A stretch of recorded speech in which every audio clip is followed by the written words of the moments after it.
가도록 하겠습니다. 먼저 김태년 원내대표의 발언이 있겠습니다.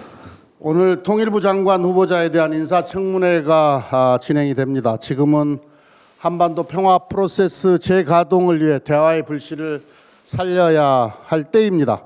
이 같은 중대한 시점에 경색된 남북관계를 회복할 중책이 맡겨진 통일부 장관 후보자에 대한 인사청문회가 실시됩니다.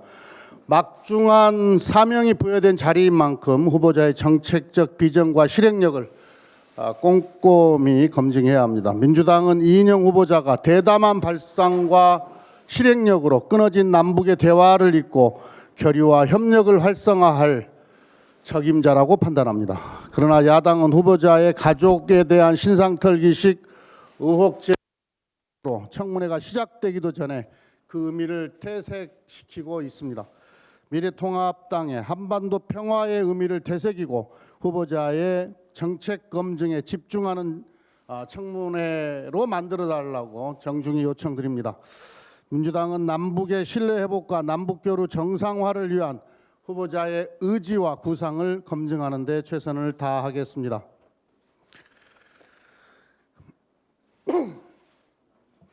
행정수도 완성이 정치권의 화두가 됐습니다. 이는 역사의 필연입니다. 이 문제가 제기되고 국민적 관심사로 떠오른 것은 수도권 과밀 해소와 국가 균형 발전에 대한 국민의 열망 때문입니다. 수도권 과밀화를 극복해야 대한민국의 미래가 있습니다. 국토가 균형 발전해야, 균형적으로 발전해야 대한민국의 미래가 있습니다. 대기업 본사 대부분이 수도권에 집중되어 있고 좋은 일자리와 교육기회, 문화생활 기반 모두가 수도권에 편중되어 있습니다. 수도권 블랙홀은 그냥 나온 말이 아닙니다. 작년 1월 동안에만 1년 동안에만 타 지역에서 수도권으로 순유입한 20, 30대 인구가 9만 명입니다. 반면 비수도권은 지역을 가리지 않고 젊은 인구가 유출되었습니다. 자본과 기술, 사람이 모두 수도권으로 몰리는 사이 지역은 인구 소멸과 공동화의 위기에 맞닥뜨려 있습니다. 이대로 가면 전국 228개 시군구 중에 105개가 소멸될지도 모른다는 연구 보고서가 있습니다. 수도권 과밀은 국가적 자원 낭비이고 국가 경쟁력 저하의 원천입니다. 민주당은 행정수도 완성을 꾸준히 추진해 왔습니다. 2018년 제출된 문재인 대통령의 개헌안에도 수도를 법률로 정한다는 조항이 명시되어 있습니다. 이번 총선에서는 공공기관 이전 시즌2를 공약으로 제시한 바가 있습니다. 한간에서 행정수도 완성 제안을 부동산 국면 전환용으로 폄훼하고 있어서 매우 안타깝습니다. 저는 정치를 그렇게 얄팍하게 하지 않습니다. 행정수도 완성은 2004년부터 일관된 우리 민주당의 국정 철학이자 저의 소신이기도 합니다. 또한 행정수도가 완성된 후에 결과적으로 수도권 주택가격 안정에 긍정적 영향을 미칠 수는 있겠으나 행정수도 추진으로 부동산 문제를 단기간에 해결할 수 있다는 생각에 제안한 게 아닙니다. 헌법재판소의 관습헌법 판결은 영구 불변한 진리가 아닙니다. 2004년 헌재의 위헌 판결 결정문에서도 관습헌법은 주권자인 국민에 의하여 유효한 헌법 규범으로 인정되는 동안에만 존속하는 것이며 관습법의 존속 요건의 하나인 국민적 합의성이 소멸되면 관습헌법으로서의 법적 효력도 상실하게 된다고 명시되어 있습니다. 즉 서울이 수도라는 관습헌법은 시대가 변하고 국민의 합의가 달라지면 얼마든지 바뀔 수 있다는 것입니다. 그리고 2004년 헌재 판결문은 수도가 서울이라는 관습헌법을 폐지할 수 있는 방법으로 두 가지 예시를 들었습니다. 국민투표와 개헌입니다. 국민적 합의를 확인할 수 있는 세 번째 방법도 있습니다. 국민을 대표하는 국회에서 여야가 합의를 이루는 방법입니다. 여야가 합의로 행정수도 관련 법률을 제정 또는 개정하는 방법입니다. 여야가 합의를 통해 국민적 동의를 도출하면 관습원법을 앞세운 2004년 위헌 판결은 문제가 될 수 없습니다. 만약에 국회에서 새로 만든 행정수도법에 대해서도 헌법소원이 제기된다면 다시 헌법재판소의 판결을 받으면 됩니다.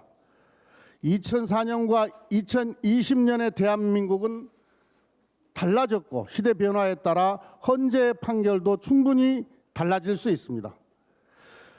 이틀 전 여론조사에서도 과반이 넘는 국민이 행정수도 완성을 지지하고 있는 것으로 확인됐습니다. 다시 말씀드리면 이 행정수도를 완성하는 데 있어서 가장 중요한 것은 국회의 결단이고 여야의 합의라는 것입니다.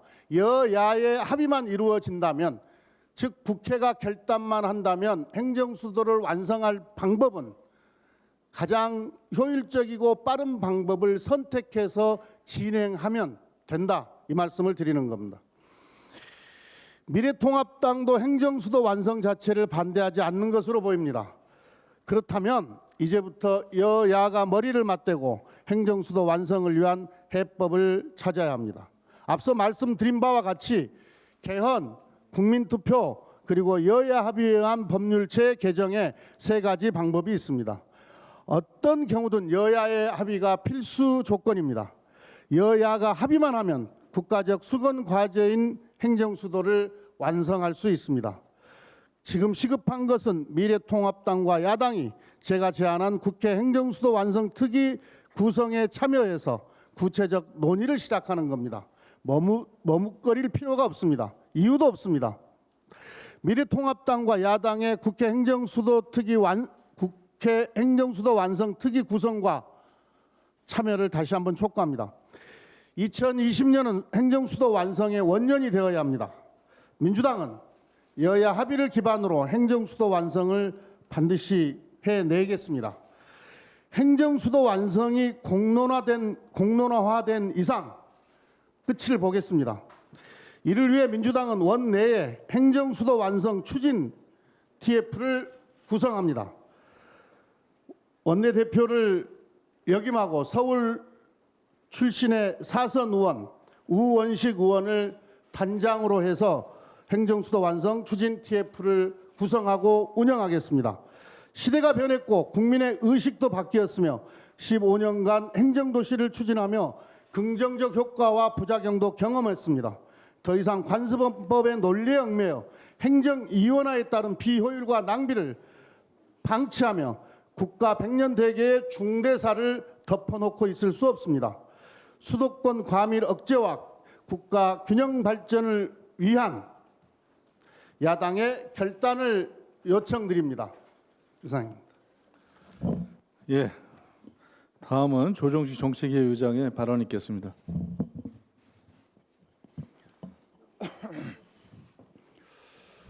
일부 지역에서 수돗물 유충 발견 신고가 잇따르고 있습니다.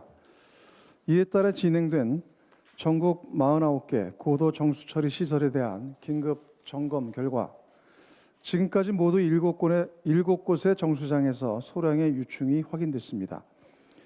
이들 시설의 경우 활성탄 교체 등의 방지 조치가 취해졌고 일반 정수 처리장 435곳에 대한 점검도 이번 주까지 마무리될 예정입니다. 관계부처가 발빠르게 대처하고 있지만 이후 여하를 막론하고 국민들께 불편과 심려를 끼쳐드리게 되어 송구하다는 말씀을 드립니다. 당정은 조속한 사태 해결을 위해 필요한 모든 노력을 아끼지 않겠습니다.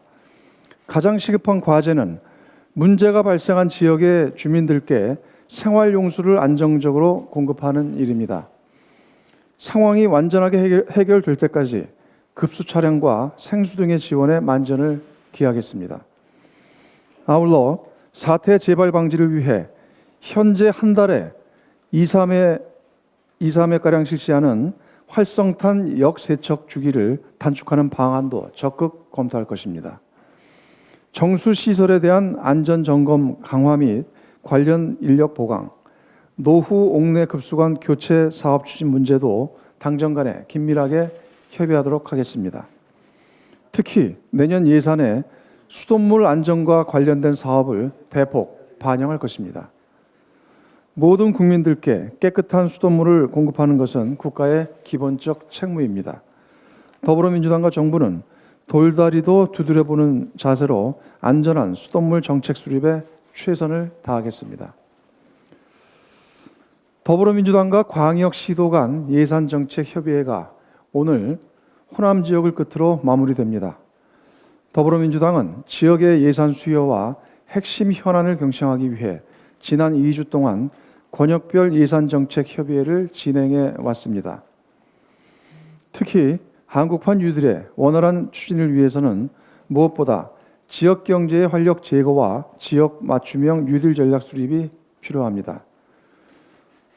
당과 정부는 각 광역단체가 제기한 사업들을 면밀하게 검토해 이를 내년 예산에 최대한 반영할 것입니다. 이와 함께 지역이 주도하고 주민이 직접 체감할 수 있는 지역별 뉴딜 사업을 뿌리 내리도록 하겠습니다. K방역 성공에 이어 지자체가 중요한 역할을 했던 것처럼 지역이 K-뉴딜을 견인할 수 있도록 하겠습니다. 한국판 뉴딜의 성공은 지역의 주도적 역할과 함께 민간의 적극적 참여가 병행되어야만 가능합니다.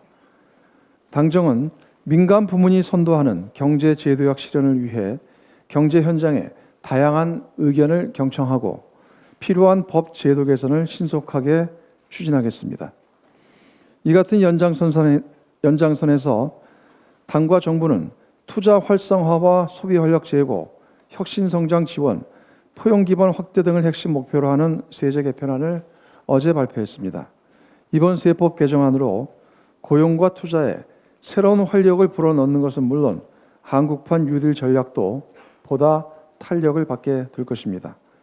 과세 형평성 제고 등 공정하고 정의로운 조세 행정 또한 기대됩니다. 향후 국회 상임위 등 논의 과정을 통해 필요할 경우 민생 현장의 다양한 의견을 더욱 적극적으로 담아내도록 하겠습니다. 더불어민주당은 지자체와 민간의 생생한 목소리에 귀를 기울이며 한국판 뉴딜 전략의 추진 속도를 높여가겠습니다. 이와 관련해 내일 오전 당 K-뉴딜위원회 전체 회의가 개최될 예정인데 조직 구성을 완료하고 향후 활동 계획에 대해 심도 깊은 논의를 통해 방안을 마련하도록 하겠습니다. 이상입니다. 예, 다음은 국민안전 관련해서 용인물류센터 화재 참사 관련해서 말씀드리겠습니다. 지난 21일 경기도 용인물류센터에서 화재 참사가 발생을 했습니다. 5명이 숨지고 8명이 다쳤다고 합니다. 떠나가신 소중한 생명들의 명복을 빌고 다치신 분들의 쾌유를 간절히 기원합니다. 이번 화재의 명확한 원인이 아직 조사되지는 않았지만 물류창고에 밀폐된 공간에서 유독가스를 피하지 못해 인명피해가 발생했을 가능성이 높다고 합니다. 이는 지난 4월 29일 날 발생했던 이천 물류센터 38명의 근로자가 희생됐던 화재 사고와 유사한 것으로 이천 참사 이후에 건설 현장 화재 안전 대책을 발표하는 등 안전한 일터를 만들고 산재를 줄이기 위한 우리 당과 정부의 노력이 무색해진 상황입니다. 그러나 이러한 후진적 산업재해가 더 이상 반복되지 않기 위한 우리 당과 정부의 노력은 계속될 것입니다. 지난 2000 사고 직후에도 당에서 TF를 구성을 해서 관련 상임위와 정부 측과 현장 조사를 포함한 다양한 활동을 했습니다. 그래서 무리한 공기 단축 시 형사 처벌하는 발주자 책임 대책, 그리고 샌드위치 패널 등 준불량 이상 자재로 성능을 확보하는 건축자재 대책, 또한 가연성 물질 시국과 하청 작업의 동시 작업을 금지하는 작업 중 안전 조치에 관한 대책, 그리고 위험 작업 실시간 파악 시스템과 지자체 지도 근거를 마련하는 관리 감독 대책 등에 대한 정보 발표가 있었고, 이를 근거로 해서 저희 당에서는 이번 국회에서 산업안전보건법과 건축법 개정안, 그리고 다중인명피해 범죄에 대한 특례법 등의 관련 입법에 적극 나설 것입니다. 신속하게 관련 입법이 처리될 수 있도록 미래통합당과 다른 야당들의 협조를 촉구합니다. 아울러 안전불감증과 성과 만능주의 해소를 위한 당과 문재인 정부의 노력에 국민들의 적극적인 협력도 부탁드리겠습니다. 하나만 더 말씀드리겠습니다. 군에서도 코로나19 감염이 발생을 했습니다. 경기도 포천 소재 육군 전방부대에서 병사들이 무더기로 확진되는 등 코로나19의 확산세가 군에서도 심상치 않습니다. 병사 2명이 지난 20일 발열 증세를 보여 검사를 한 결과 21일 양성이 나왔고, 주둔지 병력을 대상으로 한 전수 검사 결과 어제까지 11명의 감염이 추가로 확인되었습니다. 확진자가 더 나올 수도 있다고 합니다. 정확한 감염 경로가 확인되진 않았지만 부대 안에뿐만이 아니라 부대 밖 동선과 접촉자들에 대한 광범위한 추적 조사가 필요한 상황입니다. 지금까지 국내 확진자 중 총 66명은 전체 병력에 비하면 큰 규모가 아닐 수 있습니다. 그렇지만 집단 생활을 하면서 휴가나 외출로 일반 사회와 연결되는 군대의 특성상 언제라도 대규모 감염 사태가 발생할 수 있는 만큼 한시도 긴장의 끈을 늦추지 말아야 합니다. 감염 확산으로 군 외출 외박 제한 조치가 내려진다면 이미 침체할 대로 침체한 지역 경제도 더욱더 타격을 받을 것입니다. 이에 군은 방역 안보에 구멍이 나지 않도록 더욱더 적극적으로 세심하게 노력해야 할 것입니다. 지난 5월에 경기도 용인 소재 육군 직할부대 소속 장교가 지침을 어기고 서울 이태원 클럽을 방문했다가 확진 판정을 받은 사례를 다시 한번 되새겨야 할 것입니다. 군은 휴가를 떠나거나 외출하는 장병들에 대한 사전 교육을 철저히 해야 할 것이며 이들을 맞이하는 가족들의 관심과 조치도 있어야 합니다. 방역 안보에서 작은 허점과 설마하는 방심이 가장 큰 적임을 강조드립니다. 다음은 김성주 정조위원장님의 발언이 있겠습니다.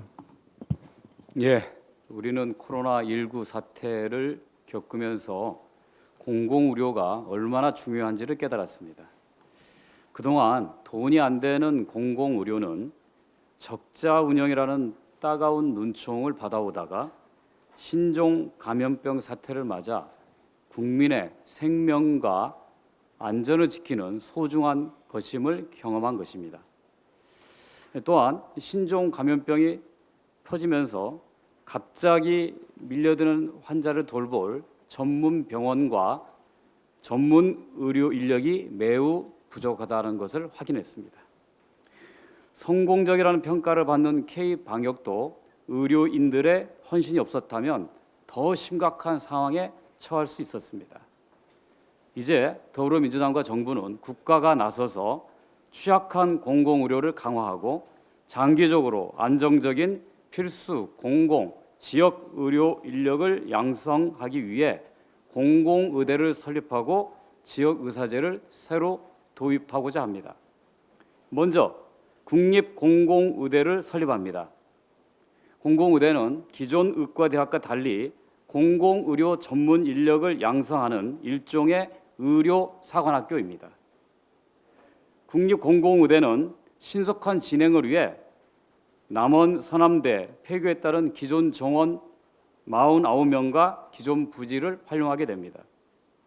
국회는 국립공공의대 설립 방안을 조속히 처리하여 개교에 차질이 없도록 해야 합니다.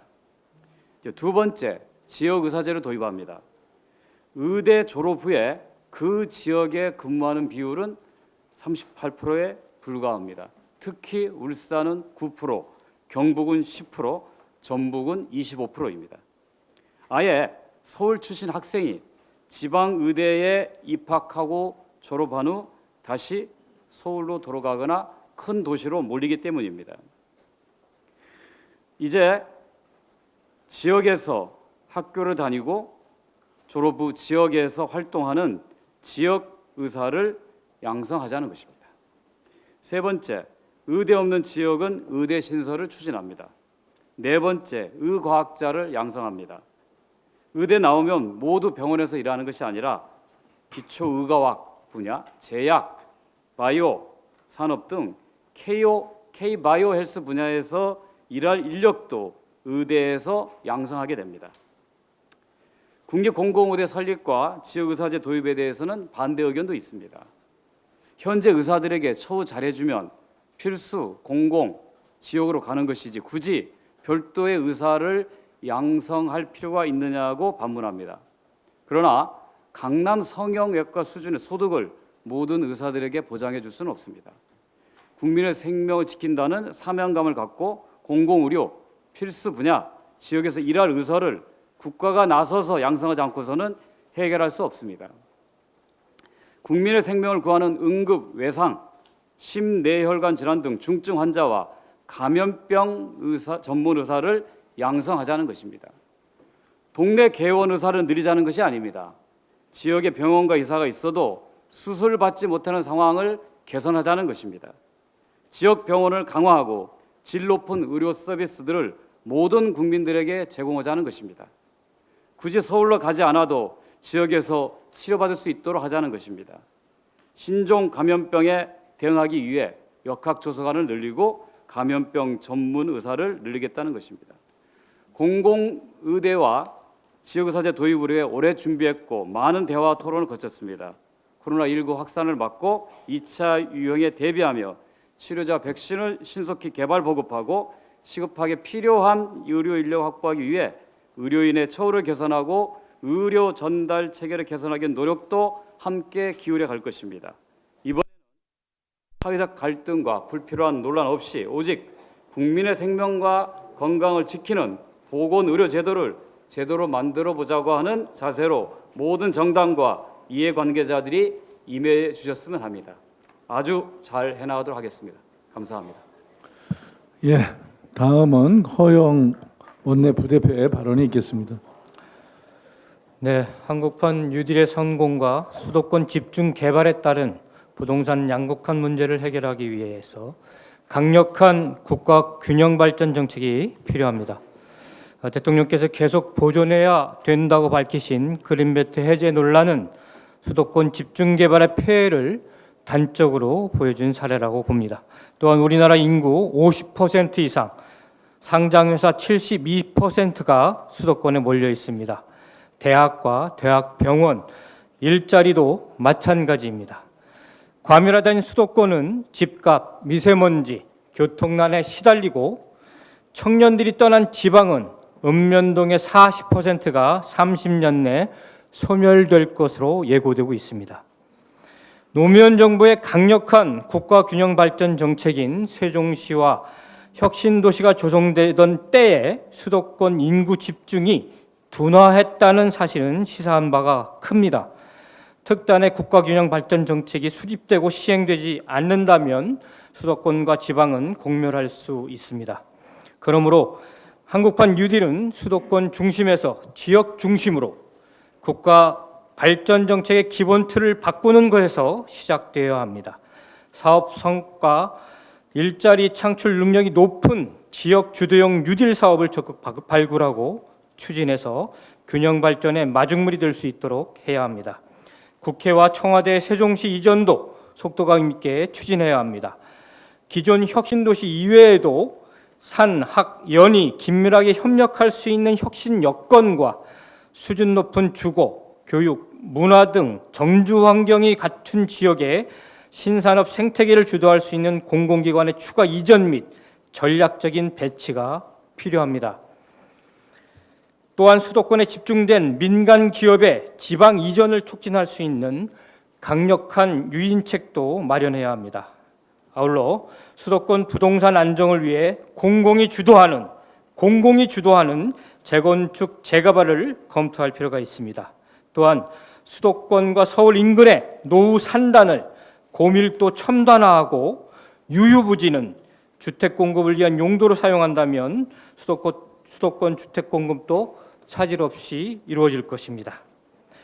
야당은 수도권 과밀, 지방 소멸 등 중첩된 문제를 해결할 수 있는 최선은 강력한 국가 균형 발전 정책임을 공감하고 정쟁보다는 지혜를 모아주시고 적극적인 협조를 부탁드립니다.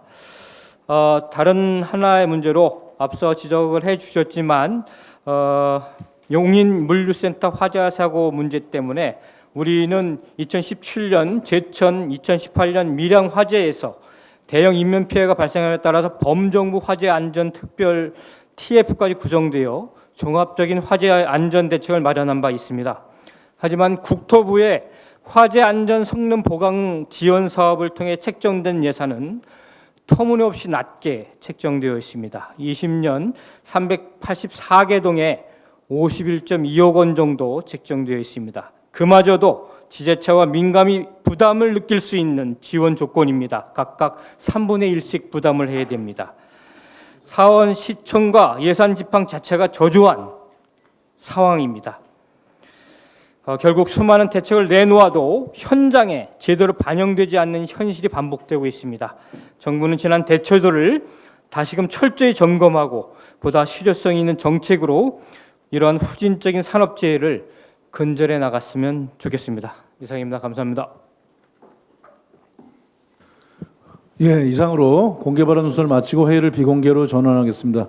언론 여러분의 협조를 부탁드리겠습니다. 고맙습니다.